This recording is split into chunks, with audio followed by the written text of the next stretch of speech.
이 89편은 우리가 지금 이제 90편부터 4권이 들어가고 3권의 마지막 편인데, 여기 보면 이 얼마나 힘들고 어려우면 이들이 하나님 앞에 지금 하나님 왜 숨으십니까라고 이야기하는 것들을 보게 되는데, 38절부터 보니까 주께서 주의 기름 부음 받은 자들에게 노하셔 주의 언약도 미워하고 울타리도 파괴하고 요새도 무너뜨리고 대적들이 와서 이걸 다 탈취한다. 이게 이제 이스라엘이 이 유다, 첫 번째는 북쪽 이스라엘이 아수르에게 먼저 멸망을 했고, 남쪽 유다도 바벨론에 멸망을 하잖아요. 바벨론에 멸망할 때에 다윗 때에는 하나님께서 다윗과 함께 언약을 맺으셔서 다윗과 함께 다윗의 후손들도 견고하게 내가 지키고 그들의 하나님이 될 거라고 약속을 했는데, 실제로는 솔로몬 때부터 하나님의 지혜를 주가지고 그 누구보다도 나라를 강대하게 번성했지만은, 솔로몬이 노년에 하나님의 말씀보다 수많은 여인 처첩들을 건드리면서 이 다윗이 파괴했던 우상을 다시 섬기게 되잖아요. 그래서 하나님이 솔로몬에게 와서 네 아버지 다윗을 봐서 내가 너를 책망하지 아니하고 네 아들, 네 후손 때에 이 나라를 반으로 나누겠다 해가지고, 결국은 르호보암 때에 이 이스라엘이 나눠지거든요. 그렇게 하면서 또 바벨론을 통해서 멸망당하는 이 모습들인데, 그래서 이게 지금 엄청나게 이 이웃 나라에 의해서 지금 아픔과 어려움과 위기가 있을 때에 지금 이 시를 쓴 거예요. 그러니까 그게 38절 이후에 있는 거 보면 이웃들이 자기 거를 다 탈취해 갔다 이렇게 돼 있잖아요. 그래서 이 89편은 우리가 하나님의 말씀에 불순종으로 인해서 하나님이 우리에게 약속하신 약속이 이 파괴될 위기에 처해 있다 하는 것을 우리가 지금 보게 되는 거예요. 그래서 하나님 분명히 우리를 사랑하시고 우리를 향한 하나님의 계획과 비전이 있는데, 내 현실은 그렇지 아니할 때, 하나님은 다윗의 언약을 통해 가지고 하나님께서 견고하게 세우리라고 약속을 했는데, 내 현실을 딱 보니까 완전 엉망인 거죠. 내가 교회를 다니고 예수를 믿고 하나님의 자녀라고 내가 확신하고 사는데, 내 현실은 말할 수 없는 고통 속에 있고 전혀 믿는 사람의 모습이 아니고 오히려 믿지 않는 사람을 통해 가지고 내가 이 비방과 조롱과 책망을 받고 이 힘없는 모습으로 가 있는 이 위기 상황에 있을 때, 우리가 어떻게 기도를 하고 어떻게 하나님 앞에 고백을 해야 되는가가 89편에 쭉 나와 있어요. 그래서 이들이 빼앗긴 것이, 실제로 이스라엘 백성들이 이 성전을 빼앗겨 버리잖아요. 예루살렘 성전을 빼앗겨 버리잖아요. 예루살렘 성전을 빼앗기니까 자기들에게 볼 때는 하나님의 약속 언약, 하나님의 백성이라는 이 언약이 빼앗겨 버린 상황이 돼 버린 거죠. 그것뿐 아니라 이스라엘은 포로로 잡혀가면서 이스라엘의 역사가 차단돼 버리는, 이스라엘의 역사가 이제는 포로로 가면서 바벨론이나 아수르나 이런 사람, 이런 나라에 의해서 이제는 종속돼 버리니까 그들의 역사조차도 없는 것처럼 보이는 거죠. 이게 앞이 탁탁 막혀서 모든 것이 무너졌을 때, 모든 것이 무너진 것처럼 보일 때 어떻게 기도해야 되냐. 이게 지금 89편에서 나오는데 89편이 길어요. 그래서 뭐 하나씩 하나씩 하려면 끝도 없어서 제가 오늘은 세 가지만 이렇게 이야기를 할게요. 그러면 그 세 가지 중에서 하나가, 처음에는 이렇게 내 앞이 막막하고 모든 것이 무너졌을 때, 이 무너짐 속에서도 이들이 한 것이 뭐냐면, 첫 번째 한 것이 그래도 하나님을 찬송해요. 하나님을 찬송해요. 왜 하나님을 찬송하냐면, 우리가 구원은 이 예수 믿지 않는 사람은요, 구원이 어떻게 해서 일어나는가에 대한 몰라요. 내가 어떻게 하나님의 자녀가 된 걸 몰라요. 우리 역시도 하나님의 자녀라고 말은 하지만은 내가 하나님의 자녀가 된 것을 말씀을 통해서 예수 그리스도를 통하여 되었다는 걸 우리가 알고 있는데, 그 모든 역사는 하나님만이 하셨잖아요. 우리는 그냥 그 은혜를 받은 자죠. 그래서 구원의 엄청난 비밀이 있는 것을 나중에 내가 성숙되어서 나의 영적인 수준이 어린아이에서 청년에서 아비의 모습으로 올라가야만이 그때 깨달아져요. 하나님의 크신 은혜와 사랑의 이 구원의 비밀을. 그래서 구원의 비밀을 우리는 가지고 있는 자들이에요. 그래서 구원의 비밀을 가지고 있기에 내 상황이 힘들고 어려워도 나는 하나님을 찬양하게 되는 거예요. 그래서 그 어려운 상황, 나라를 빼앗기고 포로로 잡혀가고 모든 것을 잃어버린 이 상황에서도 이들이 딱 하는 것이 찬양이에요. 왜? 내가 오늘 하나님의 자녀가 된 것에 대한, 나같이 부족한 자가 하나님의 자녀가 된 이 하나님을 찬양하는 것을 보게 돼요.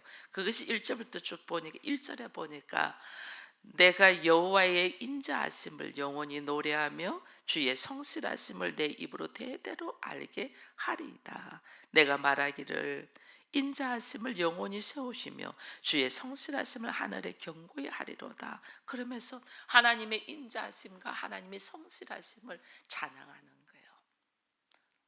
나의 나됨이 전적인 하나님의 은혜이고, 그 은혜 속에 받은 은혜 속에 내가 서 있는 나는 또 넘어지고 자빠지고 또 일어나고 넘어지고 이걸 반복하면서 우리는 말 안 들으면 3-4번 뭐 이런 거 있잖아요. 한 번 더 네가 그렇게 하면 이렇게 있잖아요. 그래서 다시는 막 쳐다보기도 싫고 용서해주고도 싶지도 않고, 뭐 사랑은 고사하고 뭐 품을 수도 없다 이렇게 되잖아요. 근데 하나님은 우리가 그렇게 죄악 속에서 하나님의 독생자이신 예수 그리스도를 주기까지 나를 건지셨는데도 우리는 그 은혜를 모르고 또 자기 방법대로 자기 생각대로 자기 감정대로 수없이 하잖아요. 근데 나의 모습이 사랑받을 만해서 사랑한 것이 아니고 하나님의 신실하심, 한 번 약속하신 것은 끝까지 나와는 상관이 없이 하나님의 말씀이기에 지키시는 것, 이게 성실함이에요. 내 모습이 그렇게 용서받고 사랑받을 만해서가 아니고, 나는 도저히 그런 모습이 아닌데 하나님은 끝없이 부어주셨지만 내 모습은 변하지 않는데 하나님이 약속을 했잖아요. 너희가 다윗과의 언약, 그죠? 이 지금 다윗과의 언약에 대한 이야기를 하잖아요. 3절에 보니까 주께서 이르시되 나는 내가 택한 자의 언약을 맺으며 내 종에 맹세하였기를 내가 내 자손을 영원히 경고하게 하며 내 왕위를 대대히 세우리라. 이 약속 누가 했냐? 하나님이 하셨어요. 하나님이 한 번 내뱉은 약속은 너와 상관이 없이 하나님이시기 때문에 지키시는 거예요. 이게 하나님의 미쁘심, 하나님의 성실하심. 한 번 결단하고 마음 먹은 거는 어떤 상황이 돼도 하나님이 그것을 파기하지 않으고 끝까지 지키시는 거예요. 이게 하나님의 성실하심, 그게 하나님의 인자와 하나님의 성실하심, 이거를 찬양하는 거예요. 우리도 하나님 앞에 나의 현실은 말할 수 없이 고통스러워도 하나님이 나를 선택하고 나를 부르시고 나를 하나님의 자녀로, 그리고 하나님이 우리 가정을 교회로 하나님이 부르시고 선택, 우리들의 모습 때문에가 아니고 하나님의 약속 때문에 하나님이 지키시는. 우리는 상황에 따라서 내가 그때는 진실했거든, 내가 그때는 정말로 당신 사랑했거든, 그때는 그랬는데 지금은 아니야. 우리는 이렇게 되잖아요. 그죠? 근데 하나님은 그때나 지금이나 나중에나 동일하신 분. 그래서 처음과 나중이신 분, 동일하시다. 그대로 주의 약속의 말씀을 지켜 행하시는 이 모습. 우리는 오늘은 내가 사랑하고 내가 좋아했지만 내일은 사정이 그래서 안 될 수도 있어, 우리는. 근데 하나님은 오늘도 내일도 존재하시는 분이고 아시는 분이잖아요. 그래서 하나님의 약속은 신실하시게 그대로 이어져 가는, 이 하나님의 인자심과 성실하심을 찬양하는 거예요. 비록 내가 지금 아픔 속에 있고 고통 속에 있고 힘든 속에 있어도 이 과정에서 하나님이 나를 어떻게 이끌어 가실 것, 하나님을 믿고 나를 믿는 게 아니에요. 나를 믿거나 그 다음에 나와 함께하는 사람이나 이 내가 가지고 있는 지식이나 재능을 믿는 것이 아니고, 하나님은 과거에도 하나님이시고 지금도 하나님이시고 나중에도 하나님이시잖아요. 그 모든 과정에 처음과 나중이시게 완전하신 분이잖아요. 그러니까 오늘 약속하신 것이 내일은 아니야가 아니고 오늘도 내일도 동일하신 분이기 때문에 그대로 지키시는 그 하나님의 성실하심, 미쁘심, 인자하심을 우리는 찬양하자는 거예요. 나를 부르시고 이끄실 때 하나님이 나를 지키신 것처럼 내일도 나를 지킬 것을 기대하며 하나님을 찬양하는 거예요. 그 하나님을 이 어떤 상황에도 내가 하나님을 찬양할 수 있는 입술이 되게 해달라고 우리가 기도하고, 그 다음에 이제 또 한 가지는 이제 하나님께서 쭉 말씀하시는 중에 하나가 19절 이후에 보니까 그때 주께서 환상 중에 주의 성도에게 말씀하여 이르시기를, 그래서 이제 주께서 말씀하신다는 거죠. 이르시기를 내가 능력 있는 용사에게는 돕는 힘을 더하며 백성 중에서 택함 받은 자를 높여서 내가 내 종 다윗을 찾아내어 나의 거룩한 기름을 그에게 부었다. 그러면서 하는 것이 이제 쭉 읽어보는 것이 다윗과의 언약, 이걸 이야기해요. 언약이 있다. 내가 너희들과 언약이 있었다.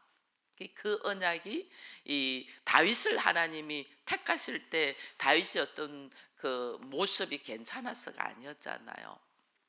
하나님이 다윗을 택할 때 다윗은 양치고 있는, 그래서 사무엘에 가서 기름을 부을 때만 해도 다윗은 아버지도 형도 아무도 인정하지 않을 때거든요. 근데 하나님이 그 어린 아이에 대한 영적인 이 깨끗함, 순수함, 나의 육적으로는 부족한 것이 많죠.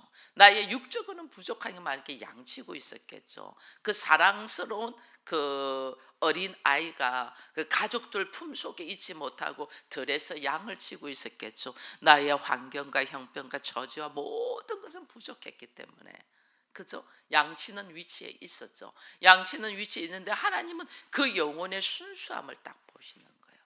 여러분, 하나님이 우리를 선택해서 사용하시는 분들은요, 이 육적인 겉모습은 부족해요. 여러분, 베드로 육적인 겉모습은 혈기 있고 부족하잖아요.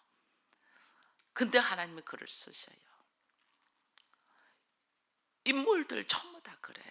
하나님 부르신 분들이 다 하나님 사용하신 분 보면 인간적으로 보면 보잘것 없어요. 부족하고. 근데 하나님이 그를 들어 쓰시는 모습, 그는 그 영혼의 순수함이에요. 우리는 이 육적인 모습을 많이 신경 쓰고 이걸 가다듬을 하는데 하나님은 영혼의 순수한 자들을 들었어요. 그래서 우리 안에 내 영혼에 이 거짓되고 자기 생각으로 선하게 지식으로 가득 차 있는 것을, 이것을 벗어내 버리는 자들이 하나님께 쓰임 받아요. 그래서 우리가 선하게 지식을 내려놓기까지 하나님이 훈련을 하잖아요. 스스로 이게 밀어날 만큼 이걸 내려놓는 사람들, 바보 아니요? 사람들 입에서 너 바보 아니요? 바보 아니요라는 소리를 들을 만큼 영혼의 순수한 자들, 다윗이 그 중에 한 명이에요. 그래서 다윗을 하나님이 선택하셔서 다윗을 이제 그 자기 자신은 모르죠. 자기 자신은 이 욕심이 가득 차 있었잖아요. 이 신분 업그레이드 하고 싶은 욕심이, 그게 어린 시절부터 환경이 그렇게 만들었잖아요. 어린 시절부터 높아지는, 우리 저 아이들 둘을 보면 하영이 같은 경우는 내가 아무리 쫓아가려도 언니만큼 안 되잖아.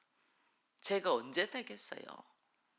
욕심이 많아가지고 막 지가 달라고 하고 언니 가지는 거 지가 달라고 하는데, 저거요 20살 대학교 들어가서 한 스물 한 네다섯 돼야지 그나마 그때 깨달아요. 왜? 쟤들 3살 차이잖아.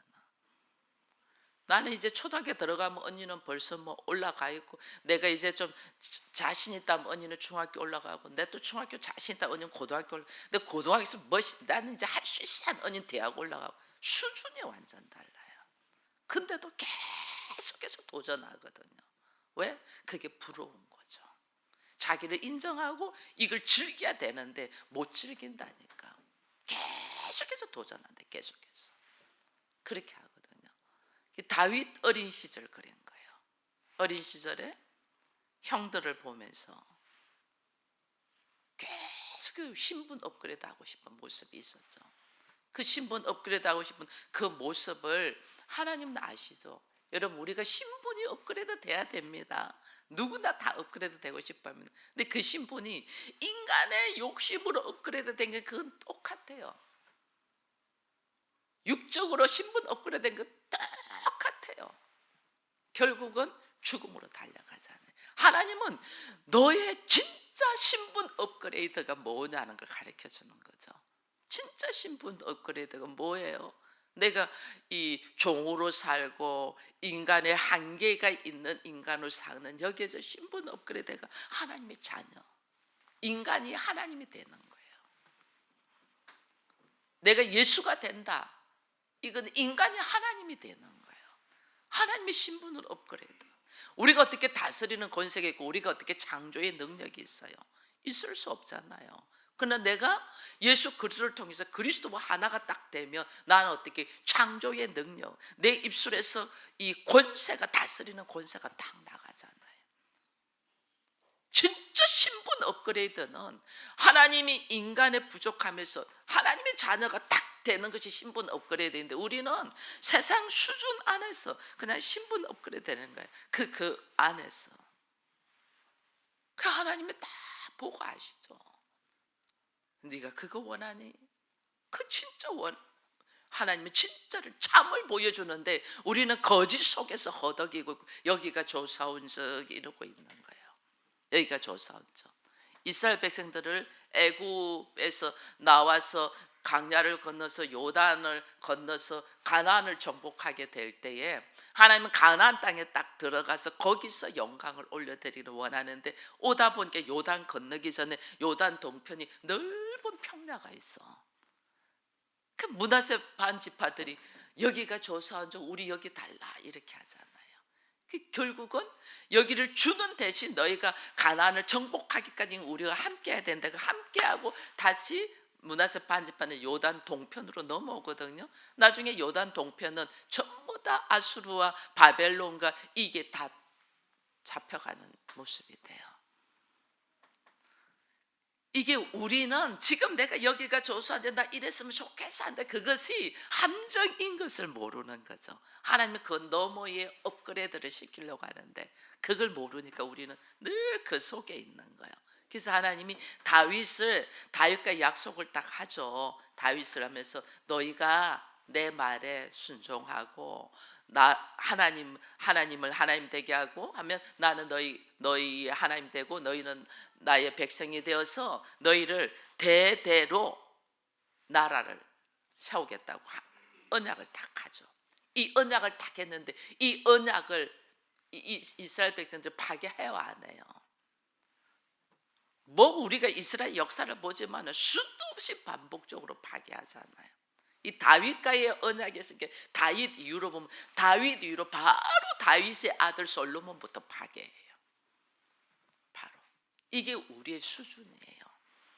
그러니까 이들이 이제 어떻게 하냐면 하나님 다윗과의 이 언약을 해서 견고하게 우리를 세워준다고 하지 않았습니까? 그것이 후대에까지 그렇게 한다고 하지 않았습니까? 그런데 현실은 뭡니까? 하면서 지금 말하는 게 38절부터예요. 다윗과의 언약을 하나님이 세워준다면 하나님의 성실하심, 이걸 계속 이야기하잖아요. 하나님의 성실하심. 이 33절부터 보면요, 그러나 나의 인자함은 그에게서 다 거두지 아니하며 나의 성실함도 피하지 않으며 내 언약을 깨뜨리지 아니하고 내 입술에서 낸 것은 변하지 아니하고. 하나님은 이런 분이에요.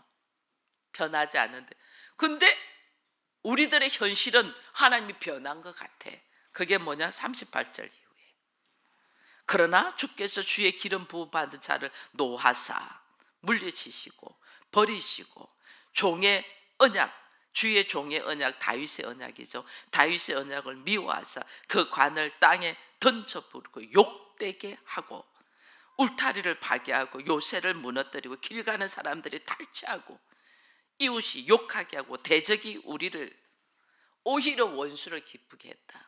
이 막 단식을 막 내뱉는 거예요. 왜냐하면 하나님은 이렇게 약속했고 하나님은 신실하십니까? 하나님의 인자하심을 우리가 알고 믿고 왔는데 우리 현실은 이게 뭡니까? 지금 이렇게 하는 거예요. 찬양을 하고 그 다음에 하나님의 언약을 기억을 하고 내 현실을 지금 이야기하는 거예요. 여러분, 이게 기도가 진솔한 기도예요. 내가 위 상황에 있고 아픔이 있을 때 하나님의 인자하심을, 하나님의 성실하심을 찬양을 하고, 그리고 하나님의 말씀을 붙들고 내가 여기까지 왔습니다. 그러나 지금 현실은 말할 수 없이 고통스럽습니다. 이걸 그대로 고백해야 돼요. 하나님, 나의 얼마나 진솔한 진실된 고백의 기도를 하는가를 하나님 보시는 거예요. 우리는 뭐 하면 괜찮아 하면 나는 지금 아파 죽겠는데 괜찮아 이렇게 해요. 그리고 혼자서 미치려고 해요. 하나님 그거 원하지 않아요. 아프면 아프다고 해야 돼요. 나 아파요. 하나님, 나는 말씀 붙들고 여기까지 왔는데 진짜 아파요. 내가 견디기가 힘들어요. 아파요. 이 지금 퍼붓는 것이 사실은 이게 하나님이 하신 것이 아니고 내가 말씀을 지키지 않아서 온 거잖아요. 근데 우리는 현실 속에서 이걸 모르고 막 하나님이 막 우리를 욕되게 하고 미워하고 이야기를 하는 거예요. 그게 우리의 진솔함 아니에요. 견디기 어려우니까 진솔하게 말하는 거예요. 하나님, 나 지금 미칠 것 같아요. 예수 믿는 사람도 아프거든요. 하나님 사랑받지만은 내 사랑받지만 지금 무지 아프거든요. 아파요. 진솔하게. 근데 그 아픔, 진솔한 고백 속에서 주의 음성을 듣기 시작돼요. 우리는 내가 하나님 앞에서도 가면을 쓰고 거짓을 하고 힘든데도 안 힘든 척하고 이렇게 하면요 주의 음성 못 들어요. 하나님은 우리가 하나님 앞에 발가 벗은 사람처럼 나를 있는 그대로 내려놓기를 원해요. 거기서부터 시작되는 거예요. 있는 그대로 쫙. 너무너무 힘들어요. 심지어 이런 말을 해요. 47절 나의 때가 얼마나 짧은지 기억해 달라. 이게 뭐예요? 시간 없어요. 하나님, 나 시간 없거든요. 빨리 응답해 주세요. 이 뜻이에요. 나의 때가 얼마나 짧은지, 주께서 모든 사람을 어찌 그리 허무하게 창조하셨는지. 하나님이 허무하게 창조하신 것은 아니죠. 우리가 허무한 존재인데 이 허무한 존재를 하나님이 이렇게 허무한 존재로 만들으셨는지, 누가 살아서 죽음을 보지 아니하고 자기의 영혼을 소홀에 건져서 건지겠냐. 이제 이 봄에서 도저히 우리는 아무것도 알 수 없는, 누가 이 죽음의 사망의 권세에서 나를 건지겠냐.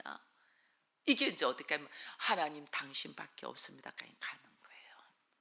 이게 나의 현실에 있는 상황을 진솔되게 고백을 해야만이 그 다음에 이 고백 속에서 내가 가는 방법이 보이는 거예요. 하나님, 도저히 당신밖에 없습니다. 누가 나의 이 사망의 권세에서 건지겠습니까? 당신밖에 없습니다. 그러면서 또 다시 돌아오는 것이 49절에 주의 성실하심으로 다윗에게 명사진 그 인자심이 어디 있나이까 하면서 오히려 하나님의 신실하심과 언약을 다시 끄집어내는 거예요. 하나님을 찬양하고 하나님께서 주신 언약을 붙들고 우리가 살아왔지만은 현실은 무지 힘들다. 그 현실 속에서 다시 누가 이 나를 건져낼 수 있겠냐 하면서 다시 하나님의 신실하심과 하나님의 말씀의 언약을 끄집어내며 찬양하는 것 보세요. 52절에 여호와여 영원히 찬송할지어다. 결국은 하나님 당신밖에 없습니다라는 것을 내가 뼈저리게 알아라고 하나님이 이 고난을 허락하는 거예요. 이걸 우리가 알아야 돼요. 그래서 하나님 앞에 이 3권의 마지막 89편을 보면서 이게 뭐 몸부림치는 기도거든요. 우리도 이런 몸부림치는 기도에 있어 찬양을 하고 말씀의 언약을 기억하고 현실의 나의 아픔을 그대로 털어놓고 다시 하나님의 신실하심과 하나님의 약속의 말씀을 기억하며 당신을 나는 찬양할 수밖에 없는, 그래서 내가 왜 오늘 여기에 존재하고 왜 내가 주의 말씀을 붙들고 찬양하며 하나님을 향하여 걸어가야 되는가를 이 고통과 고난 속에서 뼈저리게 느끼고 흔들리지 않는 믿음으로 들어가는 이 모습이 우리가 온전하게 기도하는 기도예요. 이 기도를 89편을 다시 우리가 읽으면서 내 기도와 하나님께서 우리에게 하라고 하는 기도의 이 모습을 우리가 이렇게 비교하면서 나의 기도가 주께서 진실되게 받으시는 기도가 되도록 진실한 입술의 고백들이 있기를 축원드립니다.